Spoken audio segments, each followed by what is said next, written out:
Assalamualaikum warahmatullahi wabarakatuh. Halo teman-teman semuanya, semoga selalu dalam keadaan sehat dan dalam lindungan Allah Subhanahu wa taala. Amin ya Allah ya Rabbal. Sebelumnya perkenalkan, nama saya Selina Aisyah dari program studi pendidikan agama Islam SDAI Siliwangi Garut. Video ini merupakan salah satu tugas ujian tengah semester untuk mata kuliah Kapita Selekta Pendidikan Islam. Nah, pada kesempatan kali ini saya akan membahas salah satu fenomena yang sering kita temui di lingkungan sekitar kita, yaitu kurangnya disiplin dalam beribadah. Namun, sebelum kita masuk ke dalam pembahasan, saya ingin mengajak teman-teman semuanya untuk berpikir sejenak. Pernah nggak sih kita merasa waktu itu berjalan begitu cepat? Kita lagi asik bermain handphone, mengerjakan tugas, atau menonton video. Nah, tiba-tiba adzan terdengar berkumandang. Lalu kita berkata, nanti dulu deh, sebentar lagi. Padahal tanpa kita sadari, waktu sholat itu hampir habis. Kalau dipikir-pikir, kebiasaan seperti itu mungkin terlihat sepele, teman-teman. Tetapi jika terus dilakukan berulang kali, kemudian lama-kelamaan itu bisa menjadi tanda bahwa kedisiplinan kita dalam beribadah itu mulai berkurang. Nah, sebenarnya mengapa hal tersebut terjadi? Kemudian apa saja penyebabnya? Lalu apa dampaknya bagi seorang muslim? Lalu khususnya bagi peserta didik, dan bagaimana nih solusi yang dapat dilakukan menurut perspektif pendidikan Islam? Nah, semua pertanyaan tersebut akan kita bahas dalam video kali ini. Jadi jangan lupa disimak sampai habis ya, teman-teman. Nah, teman-teman, setelah kita mengetahui gambaran umum mengenai kasus ini, sekarang mari kita lihat bagaimana fakta dan fenomena yang terjadi di sekitar kita. Nah, di era digital seperti sekarang ini, penggunaan media sosial ini menjadi salah satu faktor yang cukup mempengaruhi kedisiplinan peserta didik dalam beribadah. Jadi tidak sedikit yang terlalu asik bermain handphone, menonton video, atau bermain game hingga menunda sholat ketika waktu ibadah telah tiba. Selain itu ada juga kebiasaan begadang. Nah, ini juga sering membuat peserta didik sulit bangun pagi, sehingga sholat subuh sering terlambat bahkan terlewat. Kemudian ada faktor lainnya, yaitu kurangnya pengawasan dan pembiasaan dari orang tua. Ketika di rumah tidak ada kebiasaan untuk saling mengingat dalam beribadah, peserta didik akan lebih sulit membentuk kedisiplinan. Di lingkungan sekolah pun, pembelajaran agama mungkin terkadang masih lebih menekankan teori daripada pembiasaan, yang dimana akibatnya peserta didik ini memahami materi tentang ibadah, tetapi belum sepenuhnya menerapkannya dalam kehidupan sehari-hari. Selain itu, pengaruh teman sebaya dan kemampuan mengatur waktu juga sangat berpengaruh. Nah, lingkungan pergaulan yang kurang baik serta manajemen waktu yang belum optimal itu dapat membuat peserta didik lebih mudah mengabaikan kewajiban beribadah. Jadi dapat kita simpulkan bahwa kurangnya disiplin dalam beribadah itu dipengaruhi oleh berbagai faktor yang saling berkaitan, baik dari diri sendiri, keluarga, sekolah, maupun lingkungan sekitar.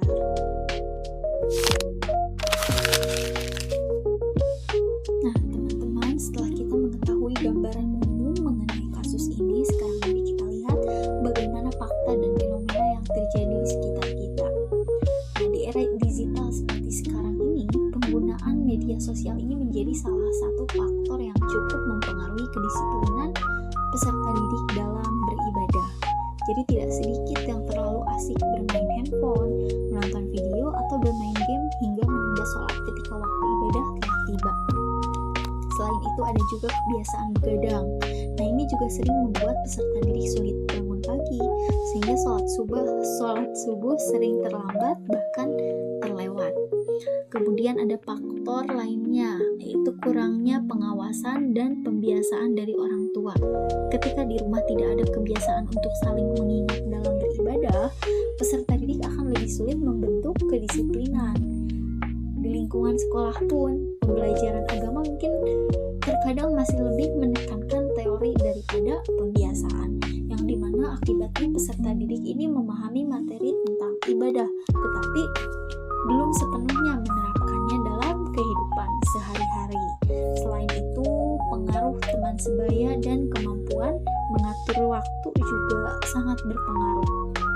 Nah, lingkungan pergaulan yang kurang baik serta manajemen waktu yang belum optimal itu dapat membuat peserta didik lebih mudah mengabaikan kewajiban beribadah. Jadi dapat kita simpulkan bahwa kurangnya disiplin dalam beribadah itu dipengaruhi oleh berbagai faktor yang saling berkaitan, baik dari diri sendiri, keluarga, sekolah, maupun lingkungan sekitar. Oke teman-teman, setelah melihat berbagai fakta yang terjadi, tentu muncul pertanyaan, apa sebenarnya penyebab kurangnya disiplin dalam beribadah? Mungkin secara umum penyebabnya dapat dibagi menjadi dua, yaitu faktor internal dan faktor eksternal. Pertama, faktor internal. Nah, faktor internal ini merupakan faktor yang berasal dari dalam diri peserta didik. Misalnya, masih kurangnya pemahaman mengenai makna dan tujuan ibadah, sehingga ketika dia ibadah itu hanya dianggap sebagai kewajiban, bukan sebagai kebutuhan. Selain itu, kurangnya motivasi untuk beribadah juga masih rendah dan seringkali hanya muncul ketika ada yang mengingatkan. Kemudian, kemampuan mengatur diri atau self-regulation seperti mengelola waktu dan menentukan prioritas, nah ini juga belum berkembang dengan baik. Sementara itu, faktor eksternal ini berasal dari lingkungan sekitar. Seperti penggunaan media sosial yang berlebihan ini dapat membuat peserta didik lalai terhadap waktu ibadah. Di sisi lain juga kurangnya keteladanan dari orang tua, kemudian pembelajaran agama yang lebih menekankan kepada hanya teori saja, serta pengaruh teman sebaya juga turut mempengaruhi kebiasaan beribadah peserta didik tersebut. Jadi, kurangnya disiplin itu dalam beribadah itu bukan hanya disebabkan oleh rasa malas, tetapi merupakan hasil dari berbagai faktor yang saling berkaitan. Nah, oleh karena itu, solusi yang diberikan juga harus mencakup kedua aspek tersebut, baik dari dalam diri peserta didik maupun dari lingkungan sekitarnya. Oke, teman-teman, setelah kita mengetahui berbagai penyebabnya, sekarang kita akan melihat dampak yang dapat ditimbulkan apabila kurangnya disiplin dalam beribadah terus dibiarkan. Dampak yang pertama adalah aspek spiritual. Ketika seseorang sering menunda atau mengabaikan ibadah, hubungan dengan Allah dapat menjadi kurang baik. Nah, lama-kelamaan, hal ini juga bisa mempengaruhi kualitas keimanan dan kesadaran dalam menjalankan ajaran agama. Kemudian yang kedua, aspek karakter. Nah, ibadah ini mengajarkan kita untuk disiplin, bertanggung jawab, dan menghargai waktu. Jika seseorang tidak terbiasa disiplin dalam beribadah, kebiasaan tersebut dapat terbawa ke aktivitas lain seperti menunda tugas atau kurang bertanggung jawab terhadap kewajibannya. Selain itu, terdapat juga dampak pada aspek sosial. Peserta didik yang kurang disiplin dalam beribadah cenderung lebih mudah terpengaruh. Oleh karena itu, yang kurang baik karena belum memiliki landasan nilai dan pengendalian diri yang kuat. Jadi, kurangnya disiplin dalam beribadah itu tidak hanya mempengaruhi hubungan seseorang dengan Allah, tetapi juga berdampak pada pembentukan karakter serta kehidupan sosialnya. Oleh sebab itu, permasalahan ini perlu mendapat perhatian dari keluarga, sekolah, dan masyarakat agar tidak terjadi kebiasaan yang berkelanjutan. Nah, setelah kita membahas penyebab dan dampak dari kurangnya disiplin dalam beribadah, tentunya muncul pertanyaan, lalu bagaimana solusi yang dapat dilakukan untuk mengatasi permasalahan ini? Menurut saya, permasalahan ini tidak bisa diselesaikan hanya dari satu sudut pandang saja, karena penyebabnya berasal dari berbagai faktor. Maka, solusi yang diberikan juga harus bersifat menyeluruh. Oleh karena itu, pada pembahasan kali ini saya akan menjelaskan solusi berdasarkan 5 perspektif, yaitu perspektif Al-Quran dan Hadis, pendidikan Islam, psikologi pendidikan, sosial budaya, dan kebijakan pendidikan. Kelima perspektif ini saling melengkapi. Ada yang menekankan pentingnya nilai-nilai agama sebagai pedoman hidup, ada yang berfokus pada pembentukan karakter melalui pendidikan, ada yang melihat dari sisi perkembangan psikologi peserta didik, ada pula yang menyoroti pengaruh lingkungan sosial dan budaya, serta peran kebijakan sekolah dalam membentuk kebiasaan beribadah. Nah, dengan menggabungkan kelima perspektif tersebut, diharapkan solusi yang diberikan tidak hanya mampu meningkatkan pengetahuan peserta didik tentang pentingnya ibadah, tetapi juga dapat menumbuhkan kesadaran, pembentukan kebiasaan yang baik, serta menciptakan lingkungan yang mendukung terbentuknya kedisiplinan dalam beribadah. Oke, teman-teman, untuk pembahasan yang pertama, kita akan melihat bagaimana solusi tersebut dijelaskan melalui perspektif Al-Quran dan Hadis. Baik, teman-teman, sekarang kita masuk ke solusi yang pertama, yaitu perspektif Al-Quran dan Hadis. Sebagai umat Islam, Al-Quran dan Hadis itu merupakan pedoman utama dalam menjalani kehidupan, termasuk dalam membentuk sikap disiplin dalam beribadah. Nah, pada slide ini dijelaskan bahwa dalam Quran Surat An-Nisa ayat 103, Allah SWT menegaskan bahwa sholat itu merupakan kewajiban yang telah ditentukan waktunya bagi orang-orang yang beriman. Nah, hal ini mengajarkan bahwa setiap muslim itu harus menjaga waktu sholat dan melaksanakannya dengan penuh tanggung jawab. Selain itu, Rasulullah juga menganjurkan agar anak dibiasakan melaksanakan sholat sejak usia dini. Nah, ini menunjukkan bahwa kedisiplinan dalam beribadah itu tidak berbentuk secara instan, tetapi melalui pembiasaan yang dilakukan secara terus-menerus. Jadi, dikaitkan dengan permasalahan yang harus kita bahas, maka salah satu solusi yang dapat dilakukan adalah memperkuat pemahaman peserta didik mengenai makna dan tujuan ibadah. Dengan begitu, mereka akan menjalankan ibadah bukan hanya sekedar kewajiban, tetapi juga karena kesadaran dan ketaatan kepada Allah SWT. Jadi, melalui pembelajaran Al-Quran dan Hadis, diharapkan peserta didik dapat memiliki kesadaran untuk lebih disiplin dalam menjalankan ibadah. Setelah membahas solusi dari perspektif Al-Quran dan Hadis, selanjutnya kita masuk ke perspektif pendidikan Islam. Nah, dalam pendidikan Islam, tujuan pembelajaran itu bukan hanya memberikan pengetahuan tentang agama, tetapi juga membentuk akhlak, karakter, dan kebiasaan yang baik. Salah satu upaya yang dapat dilakukan adalah melalui pembiasaan, misalnya dengan membiasakan sholat berjamaah, tadarus Al-Quran, atau kegiatan keagamaan lainnya di sekolah. Nah, dengan pembiasaan yang dilakukan secara konsisten, peserta didik akan lebih mudah menjadikan ibadah sebagai bagian dari kehidupan sehari-hari.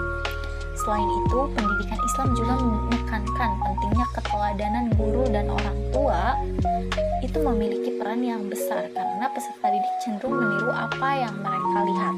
Oleh karena itu, contoh yang baik dan lingkungan sekitar akan sangat membantu dan membentuk kebiasaan beribadah.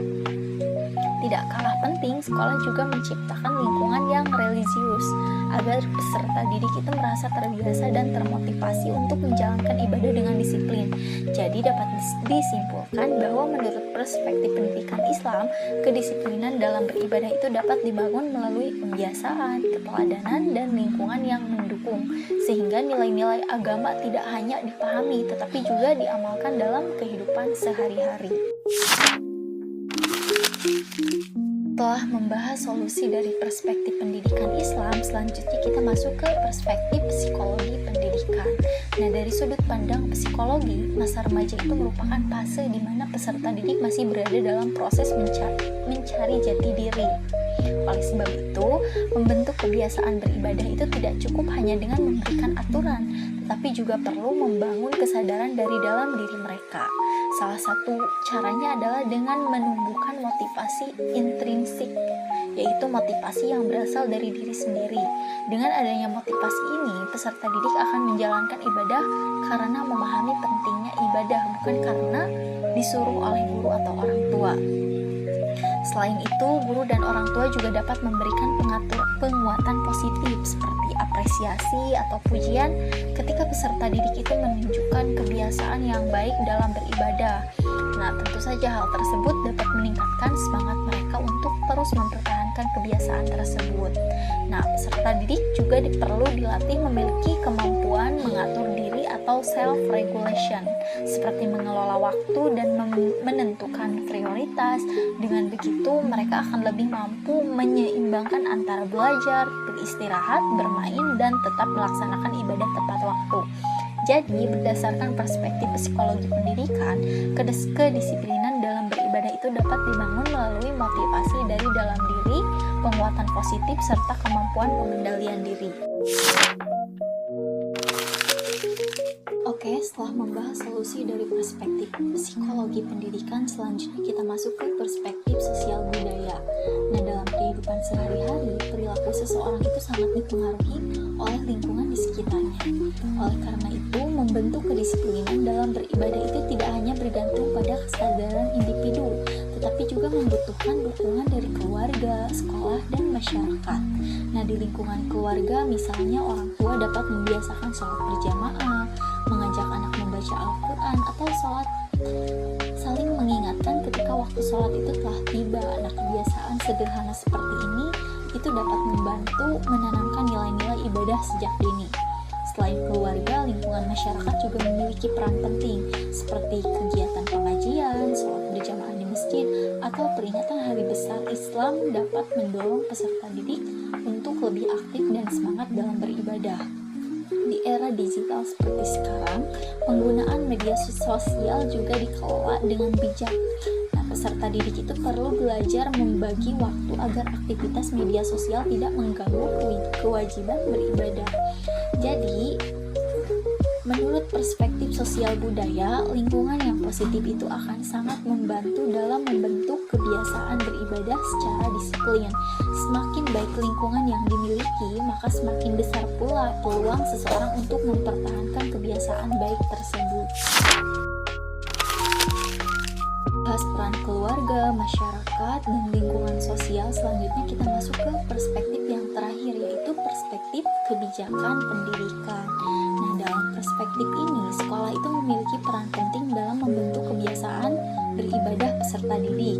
Nah, sekolah itu tidak hanya menjadi tempat belajar, tetapi juga tempat membangun karakter dan membiasakan peserta didik untuk menerapkan nilai-nilai agama dalam kehidupan sehari-hari.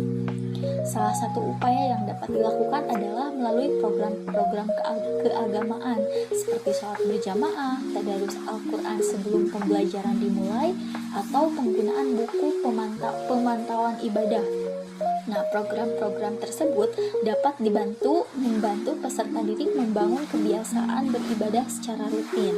Selain itu, kerjasama antara sekolah dan orang tua juga sangat penting. Jadi, sekolah itu dapat membina kebiasaan beribadah di lingkungan sekolah, sedangkan orang tua itu melanjutkan kebiasaan tersebut di rumah. Dengan kerjasama yang baik, pembentukan karakter peserta didik itu akan menjadi lebih optimal. Namun, kebijakan yang dibuat tidak boleh hanya menjadi aturan tertulis, tetapi juga program tersebut harus dilaksanakan secara konsisten dan disertai pembinaan, sehingga peserta didik itu memahami tujuan dari setiap kegiatan yang dilakukan. Jadi dapat disimpulkan bahwa melalui kebijakan pendidikan yang tepat, sekolah dapat menciptakan lingkungan yang religius serta membantu peserta didik menjadi pribadi yang lebih disiplin dalam menjalankan ibadah. Baik teman-teman, setelah kita membahas solusi dari 5 perspektif, dapat kita lihat bahwa semuanya itu memiliki peran yang berbeda tetapi saling melengkapi dalam mengatasi kurangnya disiplin dalam beribadah. Nah, perspektif Al-Quran dan hadis ini menjadi landasan utama yang mengajarkan pentingnya ibadah sebagai bentuk ketaatan kepada Allah.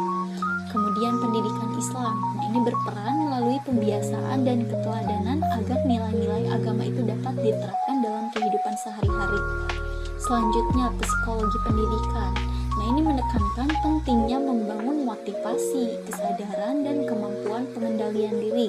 Sementara itu, perspektif sosial budaya ini menunjukkan bahwa keluarga, sekolah, dan masyarakat itu memiliki pengaruh besar dalam membentuk kebiasaan beribadah. Sedangkan kebijakan pendidikan ini mendukung melalui berbagai program sekolah yang dapat menciptakan budaya religius dengan membiasakan peserta didik untuk beribadah secara disiplin.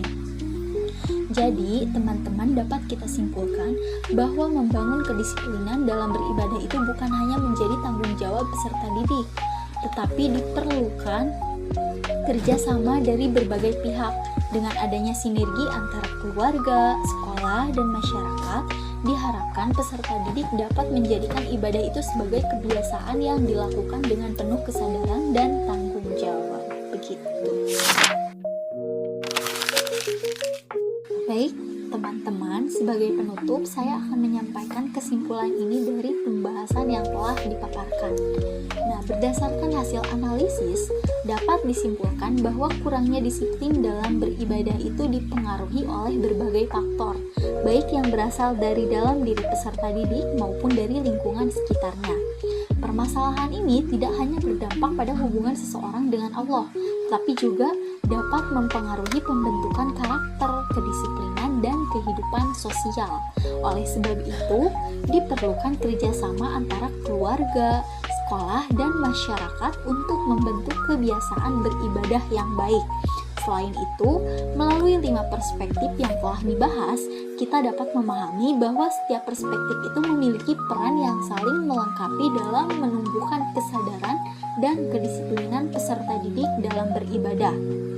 Dengan adanya pembiasaan yang konsisten, keteladanan, lingkungan yang mendukung, serta kebijakan sekolah yang tepat, diharapkan peserta didik itu dapat melaksanakan ibadah dengan penuh kesadaran. Jadi bukan hanya paksaan, tetapi karena memahami bahwa ibadah itu merupakan bagian dari tanggung jawab sebagai seorang muslim. Oke, semoga pembahasan ini dapat menambah wawasan sekaligus menjadi pengingat bagi kita semua untuk terus meningkatkan kedisiplinan dalam beribadah. Wow. Baik teman-teman semuanya, sampailah kita di penghujung video kali ini.